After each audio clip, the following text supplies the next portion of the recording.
So here we're going to answer a couple of questions, all related to this same picture. The first thing we're going to do, we have two planes, and two planes, unless they're parallel, they're going to intersect. Along a line, actually, right? So the first question we're going to answer is, when two planes intersect, there's an angle, actually two angles of intersection that we could talk about. So in my picture here, I have a plane here looking kind of horizontal, plane one coming in at an angle. So you can tell there's two angles of intersection. This one here looks more like an obtuse angle, right? More than 90 degrees. And this one here is acute. So that's one thing to pay attention to.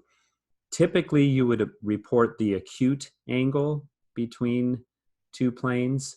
So if you're getting your answer as something bigger than 90 degrees and you're checking your solution somewhere else, it could be that they're finding the supplement of your angle, right? They might be choosing this angle instead. So that doesn't mean you're wrong. You're just picking the other angle. Okay.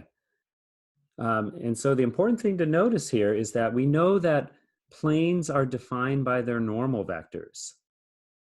Normal vector for plane one would be going off at an angle that's perpendicular to plane one, and for plane two, that would be going, looks like vertically if plane two was horizontal. And you can place these normal vectors wherever, so I'm going to put them right at their point of intersection along this line. And hopefully you can see, or at least find that it's reasonable, that the angle between these two planes, I'm going to say according to these two vectors, it looks more like theta 2.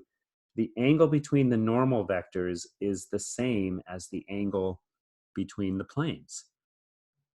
So finding the angle between two planes boils down to now finding the angle between the two normal vectors, which we know how to do. This is a skill we can use the dot product for. So plane normal vector for plane one, remember we steal the coefficients of x, y, and z. Same thing for n2. I'm going to need the dot product. Dot those two vectors.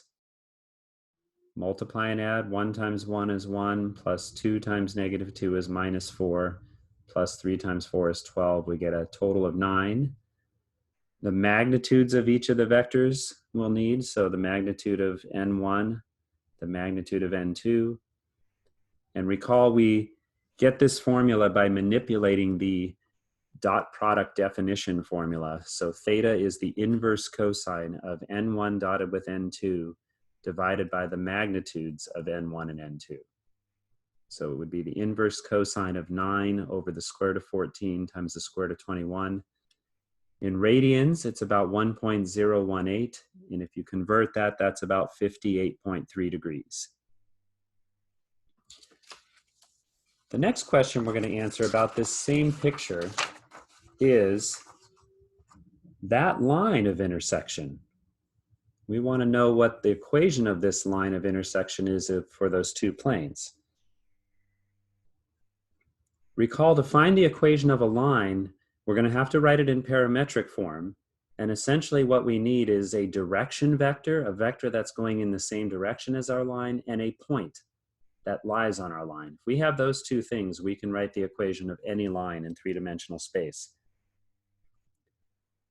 So to find the direction vector, note that if you did the cross product of n1 and n2, remember by the right-hand rule, if you pulled n1 into n2, or vice versa, you could do it the other way, but hopefully you can see that that would generate a vector perpendicular to both n1 and n2, which means it has to lie, it's going in the direction of our line. If we do the cross product of our two normal vectors, we get a vector in the same direction of our line. And that's one thing we need. So we'll do the cross product. M1 and N2, IJK. Again, it doesn't matter. If you did N2 cross N1, it would be totally fine. You would get the negative of our vector. That's fine. Recall how to do the cross product. If you've forgotten, go back and watch one of the earlier videos. The next, so we're halfway there. The next thing we need is a point that is on our line L. Now there's an infinite number of points on the line L. We just need to locate one of them. But here's going to be our strategy, right? We have both of our equations for our planes have three variables, x, y, and z, and we only have two equations, so we can't solve it algebraically. We can't solve for the line. So to find a point on our line, we're going to make an assumption here. We're going to assume that if our line is not parallel to the xy plane, which is z equals 0, so long as it's not parallel to that, then there has to be some point where our line will pierce the plane, will intersect the xy plane. And therefore, there has to be a point on our line where z is equal to 0. We can make the same assumption, by the way, that our line could have a point where x is equal to 0 or y is equal to 0 as well. I'm just randomly choosing z. So assuming that's true, if we plug z equals 0 into both of our equations of our planes, we can actually get an equation now for x and y that we can solve. If our assumption was not true, by the way, what would happen is we would get some strange things coming out of our problem. We would get maybe like 0 equals 1 or something that's not true. So assuming there's an answer, then our assumption must have been true. So there's equation of the plane 1 with z being 0. Here's plane 2 with z being 0. I get two equations with x and y. We know how to solve that. I'm just going to choose here to solve this equation for x, plug it in, and then I can solve for y. I get -1/2. If I put that back in for x, I get x is 7. And remember, we got both these x and y values under the assumption that z was 0. So what is true is 7, -1/2, 0 is a point on line L. A note of caution here, as we acknowledge there are an infinite number of points on line L. You don't have to use this one.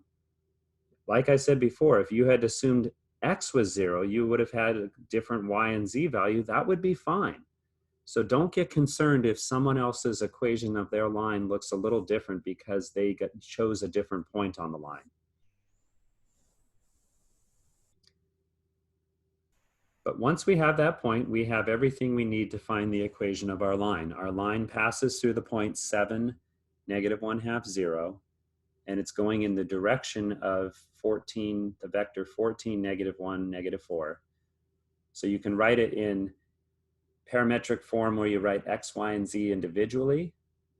Remember, your first numbers here are essentially your reference point, and then your coefficients of t would be your vector coefficients. Or you can put it in vector form. R of t, there's your reference point, plus t times your direction vector.